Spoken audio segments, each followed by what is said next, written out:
Prophet ﷺ stood on Jabal al-Rahmah, the mountain of mercy, those big pile of rocks on Arafah, and he told all of his companions, come close, come very close, because I have something important to tell you. I don't think we listen to this very properly most of the time, because this was the last advice of the Prophet ﷺ to this whole ummah.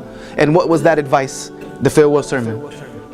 The farewell sermon is a synopsis of Islam. It's what Islam is all about. This is the heart of our deen, is within these sentences. But this was so important that the Prophet ﷺ made sure he set people out through the crowd to continue to convey the message. Repeat what you hear me saying.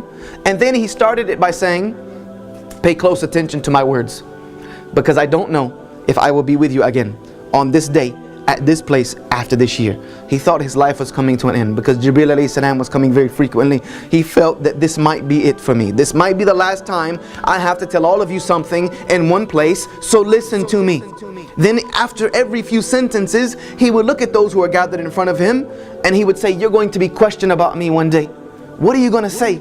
When Allah questions you about me, what are you going to tell Allah? And they all responded by saying, we will bear witness that you conveyed the message of Allah to us. You did qum fa'anzir to us, and you gave us the best nasiha, the best advice. And he would say a few more things, ask the same question, get the same response. But then he would say what would become one of the most weighty things that would ever come out of his mouth, besides telling us to worship Allah. One of the most weighty things that he would give to this ummah would be the last thing he would say. He looked at this ummah and he said, those who are here today, convey this message to those that are not here. Subhanallah. Those who are here today, convey this message to those that are not here.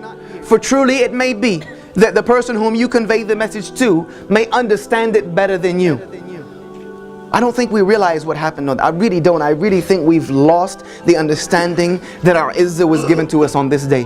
This is the day where the Prophet ﷺ did something unprecedented. No prophet had done this. No messenger had done this. Because Allah says about the other nations in Surat al-Bayyinah that they were only commanded to worship Allah, make the deen pure for Him, aqim as-salah, and establish the salah, pay the zakah, وَذَلِكُ الدِّينُ الْقَيِّمَةِ. This was the right way for them. Wait for the next messenger to come. But the Prophet ﷺ understood he was Khatam al-Nabi'een. I'm it. There's no more coming until the day of judgment.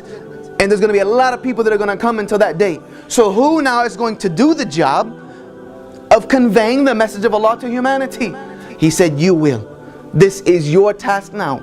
He handed that torch to this ummah. That made us kuntum khayran ummatin ukhrijat linnas. That made us kuntum khayra ummatin ukhrijat linnas. Ta'muruna bil ma'rufi wa tanhana 'anil munkar wa tu'minuna billah. It's not just because you say la ilaha illallah makes you the best nation. If you're not out there trying to better the society you live in, tell other people to worship Allah like you worship Him, then you're just waiting to die. That's it. You might as well dig your grave now and just lay down in it and wait for the angel of death to come find you. Because you're not doing anyone any good, so just go benefit yourself. The Prophet ﷺ said, you have a job to do now. And that job is my job. The job that I did, you do it. Because I'm not going to be here anymore.